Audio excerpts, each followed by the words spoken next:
This is Francine.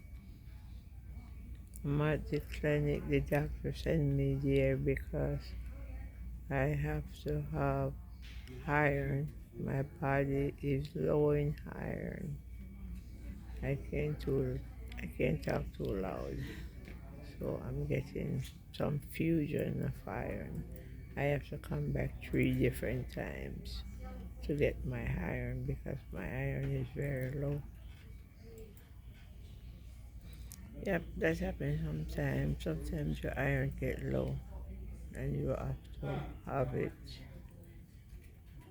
up to the level it's supposed to be because it can be very deadly. Yep. And this is my arm where they stick the needle in. What's in my arm? They stick the needle in my arm. Okay. And it is connected to the IV. And I'm getting a iron pump into my arm because it's too low. And I'm trying to show you the hole where it is connected to. Yeah. You joining the crowd. It's when they put it in, it was very painful. But now it's not painful at all. It is. And it's always cold in here anyway. Yeah. It's cold in here. So there's a lot of people getting all different type of stuff done to themselves. But I'm lucky. That's all I'm getting. Thank you so much. You know, No, I'm fine. you always Thank have to you. check yourself and make sure everything is going good with your body. Because if the doctor did not check me, they will know that my iron is low. I've got long sleeves. Yeah, and if you don't get taken care right away, it could get dangerous. Well, I'm bright at it. It seems like I always find it hurts. so you got to do what you got to do to take care of yourself. Yeah, got to do what you got to do. Life is short. Yeah. You have to take care of yourself. If you don't take care of yourself, who's gonna take care of you? Especially when you got family who don't care. You got to make sure you have at least 2 or 3 good friends. Yeah. So this is more. I put on my big girl panties this morning because I was nervous. I don't like needles. I do not like needles. And when I see the nurse coming with the needles, oh God, I feel like, I don't know what I feel like. I tell you, I feel like I need a strong cup of coffee. Because those needles are big. But when they put the needle in you, they pull the needle out and leave like a tube in you. But that is also painful. You know? I have to do this again 3 more times. I have to do this 3 more times. Oh my God. I can't move my hand, I have to hold it straight. And there's a whole lot of people here, but I'm not putting the camera on them because people need their privacy. You know? Go ahead. When I leave here, I'm going straight to McDonald's and have me a cup of coffee. Either McDonald's or Dunkin' Donuts. I need my coffee. Well, I thank God it's not worse. Could be worse. There's people here that are worse than me. No. I'm telling you, like I said, I'm scared of needles. I'm scared of needles. Yeah. I wish when I was younger, I have a friend, her name, I'm not going to tell you her real name, just, she's not here no more. But I will call her Sarah. That's what I'll call her. But that's not her real name. I wish Sarah was here with me today. In my younger years, she was like a mother to me. She she loved me so much. She is from, I'm trying to think the country she's from. She's from, I forget where she's from. I think she's from Hungary. That country, Hungary. Nice white lady. Time I was younger, she was older. She took me under her wings. I used to go spend time with her. You know, she teaches me lots of things. Yeah. I remember one day I go see her, she made me some tapioca pudding. First time I ever have tapioca pudding, that was so good. And when I was younger, I used to trouble with a lot of cramps. That time of the month I get cramps, bad backache, bad stomachache, and I used to throw up a lot. And Mary was an older woman who cares for me so much. Even though she was sick herself, she would go to the store to get me Tylenol, Mortrine, Mortrine. And she would get me juice, and then she would get me what you call it, Campbell chicken noodle soup. And she would just baby me. And when she's around me, I will feel much better. I wish she was here now. That's the time I wish she was here. One day I went to visit her house, and I couldn't believe what I was seeing. Sarah she was painting her kitchen table. She had a small kitchen table and 4 chairs. She decided she wanted to change the color from brown to white. And I don't know whether you believe it or not, she was painting it with a toothbrush. I have never seen a person paint anything with a toothbrush. A table and 4 chairs. So I asked her, I said, do you want me to help you? You can give me a toothbrush, I could buy a toothbrush and I'll help you. She said, oh no, I want to do this by myself. This is therapeutic. And I said, oh my God. To me, I find it a little strange. But I pretend I go along with her. And I stayed here for almost a day. And then I come back and see her 2 days later. Do you know that table and those chairs was all painted? It looked professional. Looked like someone professionally paint the table and chair. So I say, Sarah, what happened? You spend days and nights painting the table and chair. She said, no, I do it in my spare time. Nice lady. No, she would tell me everything about when she was younger and how she was treated as a kid. She didn't have a good life. She didn't have a good life. She always helping people. She would go to the food bank. She would bring me back food from the food bank. She didn't drive, but she had those grocery pull cart. I didn't drive either, and I was young. And she would bring me back food, and she would bring me back juice, and she would fix me a meal. I tried to fix her something to eat, but I couldn't cook. So she promised she was going to teach me how to cook. She didn't have any children. She had one Says it's my scooter. nephew who never Right visited the her. way I went or something. I forgot the exact. He lived in another city in Connecticut. He never visited her. He was married with children, but he never visited her. And I used to feel so sorry for her that You wouldn't have said that. families don't come around her. She loved her family so much.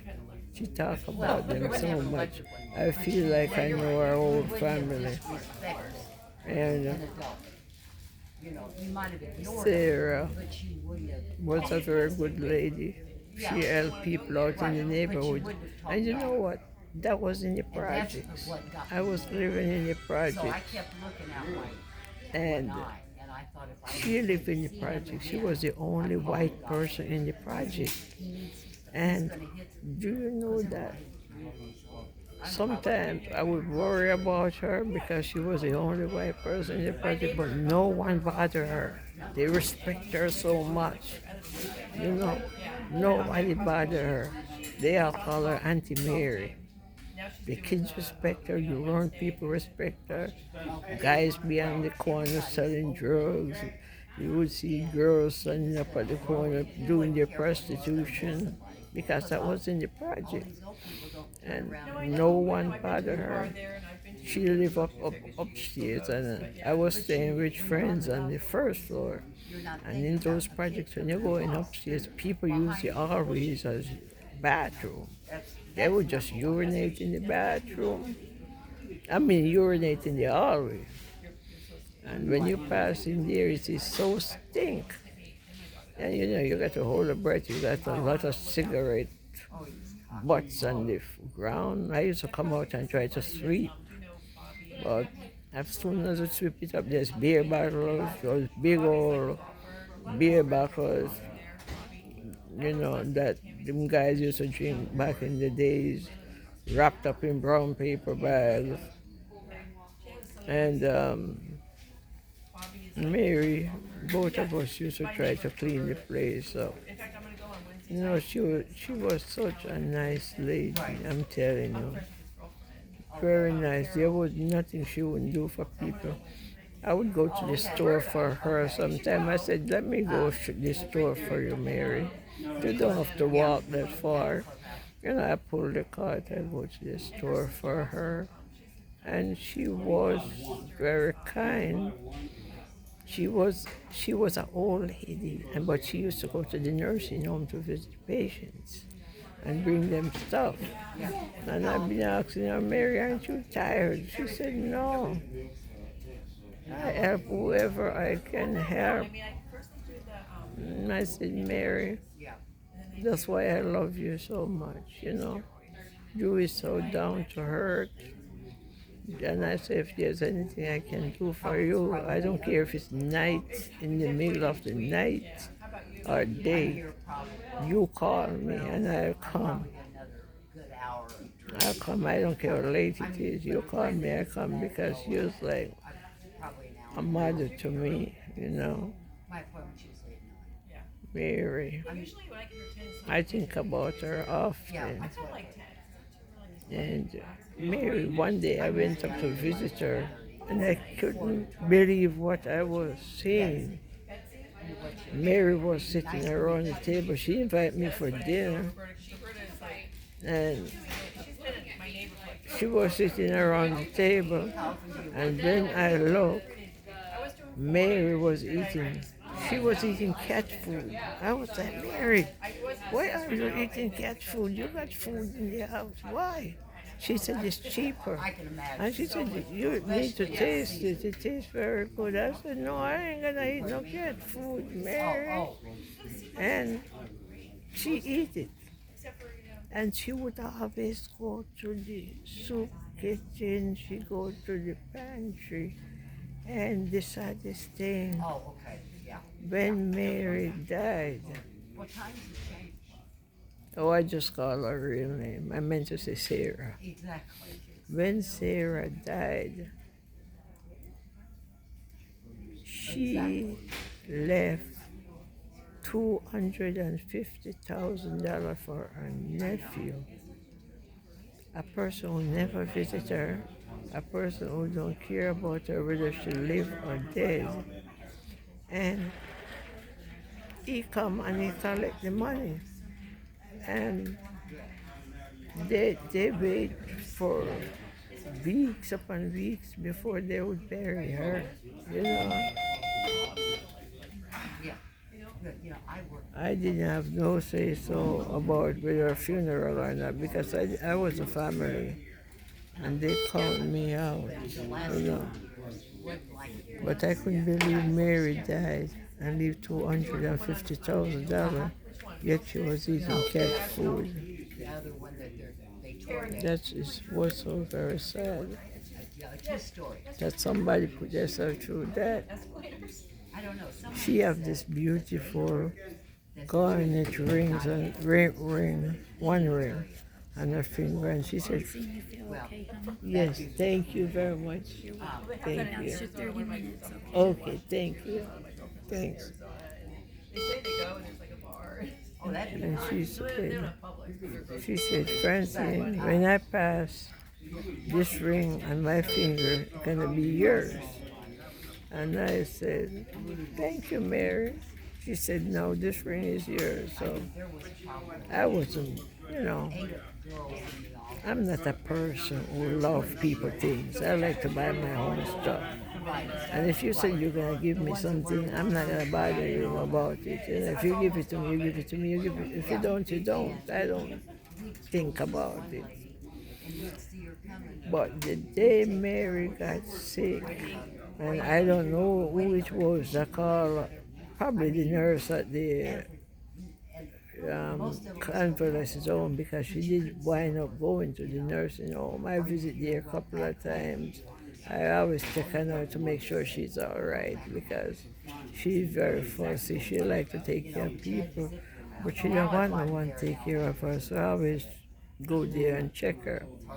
When I got there, she was so sad. She telling me, Francine, she said, the ring I promised you, my nephew, take it away. I told him the ring is yours and he take it away. I said, don't worry about it, Mary. I'm not worrying about no ring. I said, you know, if I want jewelry, I could buy it, you know. But thank you anyway. But don't worry about it. If your nephew wants it, his family, he could take it, you know. And she was upset, but I tried to console her, tell her that it's only material things. I said, all the kindness you do for me, Mary, a ring does not matter to me. No ring. You know, you what you do for me is priceless. And, you know, I love you. And she said, I love you too. And we give each other a hug. And that was the last time I ever saw my friend Sarah.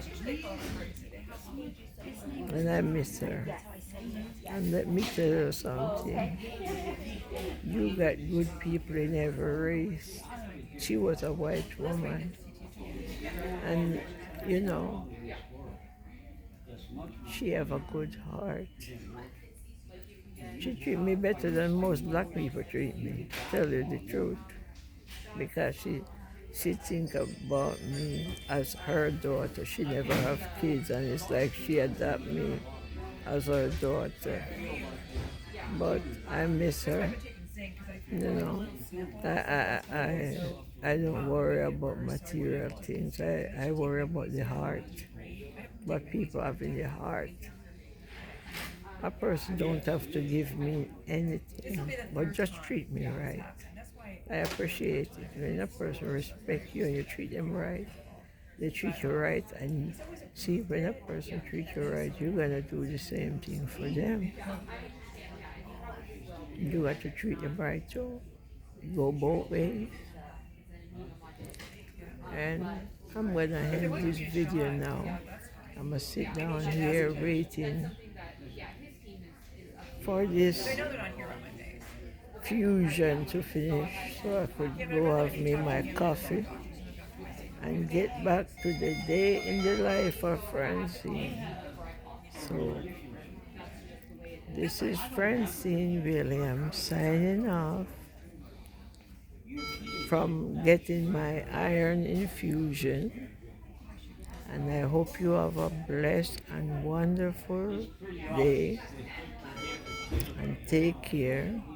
And please like and subscribe to my video. Thank you very much. Did you want to copy the blackboard?